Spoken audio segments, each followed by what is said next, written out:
नमस्कार, मैं Jully Tiwari. Daily news में आपका स्वागत है। तो चलिए नजर डालते हैं आज के कुछ मुख्य समाचारों पर। महाराष्ट्र के सवाल, बहन को 1500 रुपए और नेता राजनीतिक यात्राओं में व्यस्त, जनता का गुस्सा उबाल पर। महाराष्ट्र में इन दिनों एक ऐसा दृश्य देखने को मिल रहा है जो हर नागरिक के मन को झकझोर रहा है। एक तरफ गरीब बहन को केवल 1500 रुपए की मदद दी जा रही है, वहीं दूसरी ओर राज्य के बड़े नेता राजनीतिक दौरों में मशगूल है।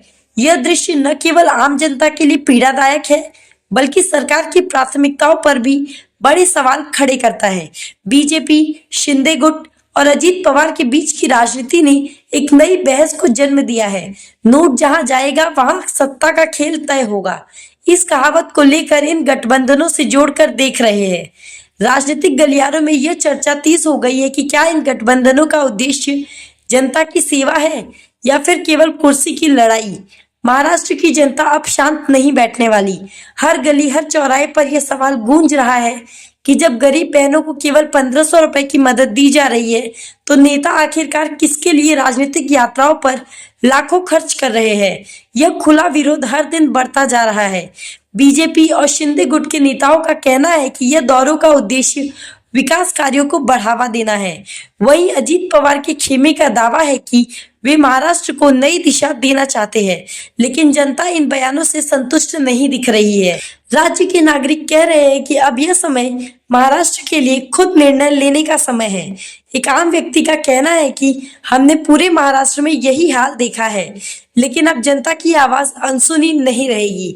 अब यह देखना दिलचस्प होगा कि जनता का यह आक्रोश क्या राजनीतिक गलियारों को हिला पाएगा या फिर यह भी अन्य मुद्दों की तरह दब जाएगा। महाराष्ट्र में बदलाव की आवाज तेज हो रही है और आने वाले समय में जनता के फैसले राज्य की दिशा तय करेंगे। तुला बहिणीला 1500 आणि यांना मात्र थप्प्याच्या थप्पे चाललेले आहेत. हे महाराष्ट्र उघड्या डोळ्याने बघतो. बीजेपी के राष्ट्रीय महामंत्री पैसे बांटले जातात. जर एक कोणतरी तावडे या सगळ्यांचं खंडन करतायत. नाही आता हा शब्द खूप चांगला आहे की भाजप, मिंदे आणि अजित पवारांचा नोट जिहाद आहे का? नोट जिहाद आहे का? म्हणजे बटेंगे और जितेंगे असं त्यांचं काय, बाटेंगे और जितेंगे, पैसा बाटेंगे और जितेंगे असं त्यांचं काय आहे का? ह्याचा आता छडा लागला पाहिजे. पण मी संपूर्ण महाराष्ट्राने उघड्या डोळ्याने पाहिलेलं आहे, त्याच्यामुळे महाराष्ट्रच काय तो उद्या निर्णय घेईल. दिल्ली में बता दीजिए सर, अभी राष्ट्रीय महामंत्री बीजेपी के पकड़े जाते हैं पैसे के साथ, क्या कहेंगे आप और नोट जिहाद का जिक्र करें?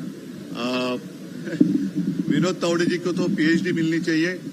पिछले कुछ दिनों में उनकी तारीफ हो रही है कि कहीं कुछ राज्यों में उन्होंने सरकार गिराई, कुछ राज्यों में उन्होंने बीजेपी की सरकार बनाई, तो उसका क्या राज है वो बात आज सामने आई है.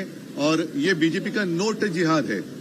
पैसा मतलब बांटेंगे, पैसा बांटेंगे और हम जीतेंगे, बांटेंगे और जीतेंगे, ऐसा कुछ लग रहा है. तो इसके ऊपर सख्त से सख्त कार्रवाई होनी चाहिए.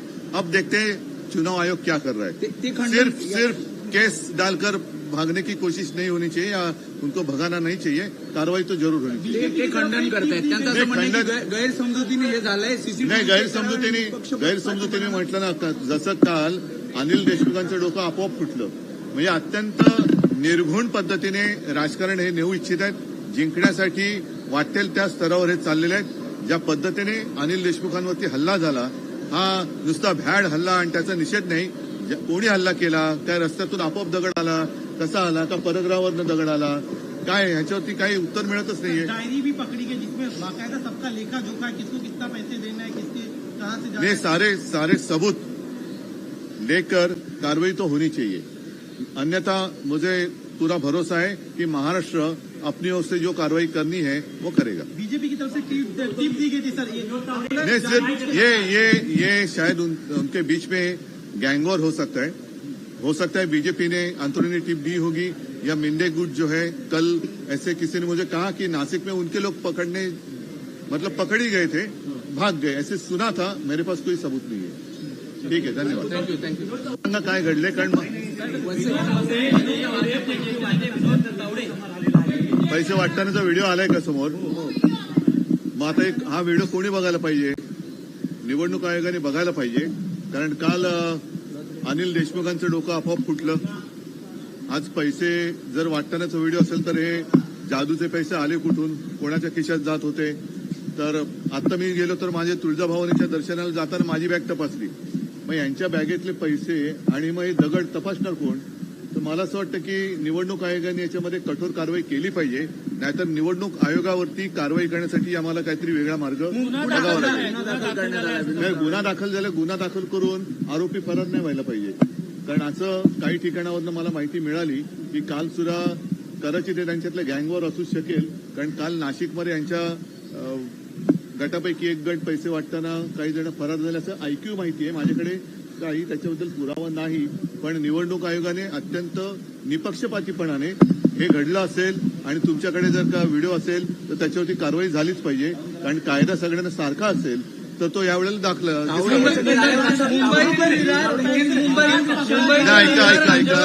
ऐका अरे मला ऐका, जरा बोलू द्या ना, मला बोलू द्या. आता पहिल्या प्रथम तावडे जर का तावडीत सापडले असतील तर त्यांनी आतापर्यंतची सरकार कशी पाडली आणि कशी बनवली त्याचा सुद्धा पुरावा आहे. विधान अंतरामध्ये सामान्य नागरिकांच्या 10 वेळा गाड्या चेक केल्या जातात. मला तेच म्हणायचं आहे, त्यांचा प्रवासात एवढा मला तेच म्हणायचं आहे की ज्या जागरूकतेने हे कटकारस्थान कपटकारस्थान जर घडलं असेल आणि ज्यांनी उघडकीस आणलं असेल तर त्यांचं कौतुक केलं पाहिजे. पण कदाचित हे त्यांचं आपापसातलं गँगवॉर सुद्धा असू शकेल. हा म्हणजे मला माहिती न मिळतं मी जे बोललो ते खरं आहे. भाजप अंतर्गत असेल किंवा मिंदे आणि यांचा पण असू शकेल. कारण काल नाशिकमध्ये सुद्धा असेच व्हिडिओ काही समोर आलेत. तुमच्यापर्यंत पोहोचलेत की नाही मला कल्पना नाही. बीजेपी का राष्ट्रीय महामंत्री पैसों के साथ पकड़ा जाता है. नाही आता हे सगळ्या महाराष्ट्राने बघितलं पाहिजे की यांच्या योजना ज्या आहेत त्या कशा फसव्या आहेत. म्हणजे एका बाजूला बहिणीला 1500 आणि यांना मात्र थप्प्याच्या थप्प्या चाललेल्या आहेत. हे महाराष्ट्र उघड्या डोळ्याने बघतो. बीजेपी के राष्ट्रीय महामंत्री पैसे बांटले जाते हैं. जर एक कोणतरी तावडे या सगळ्यांचं खंडन करतायत. नाही आता हा शब्द खूप चांगला आहे की भाजप मिंदे आणि अजित पवारांचा नोट जिहाद आहे का? नोट जिहाद आहे का? म्हणजे बटेंगे और जितेंगे असं त्यांचं काय, बाटेंगे और बाटेंगे पैसा बाटेंगे और जितेंगे असं त्यांचं काय आहे का? ह्याचा आता छडा लागला पाहिजे. पण मी संपूर्ण महाराष्ट्राने उघड्या डोळ्याने पाहिलेलं आहे. त्याच्यामुळे महाराष्ट्रच काय तो उद्या निर्णय घेईल. दिल्ली में बता दीजिए सर, अभी राष्ट्रीय महामंत्री बीजेपी के पकड़े जाते हैं पैसे के साथ, क्या कहेंगे आप और लोग जिहाद का जिक्र करें? विनोद तावड़े जी को तो PhD मिलनी चाहिए. पिछले कुछ दिनों में उनकी तारीफ हो रही है कि कहीं कुछ राज्यों में उन्होंने सरकार गिराई, कुछ राज्यों में उन्होंने बीजेपी की सरकार बनाई. तो उसका क्या राज है वो बात आज सामने आई है. और ये बीजेपी का नोट जिहाद है. पैसा मतलब बांटेंगे, पैसा बांटेंगे और हम जीतेंगे, बांटेंगे और जीतेंगे, ऐसा कुछ लग रहा है. तो इसके ऊपर सख्त से सख्त कार्रवाई होनी चाहिए. अब देखते हैं चुनाव आयोग क्या कर रहा है. सिर्फ केस डालकर भागने की कोशिश नहीं होनी चाहिए या उनको भगाना नहीं चाहिए. कारवाई तो जरूर होनी चाहिए. ते खंडन करतायत. त्यांचं म्हणणं आहे की गैरसमजुतीने हे झालंय. नाही, गैरसमजुतीने म्हटलं ना, जसं काल अनिल देशमुखांचं डोकं आपोआप फुटलं. म्हणजे अत्यंत निर्घुण पद्धतीने राजकारण हे नेऊ. तो आज के लिए बस इतना ही. कल फिर मिलेंगे इसी समय इसी चैनल पर. तब तक के लिए मुझे दीजिए इजाजत. धन्यवाद.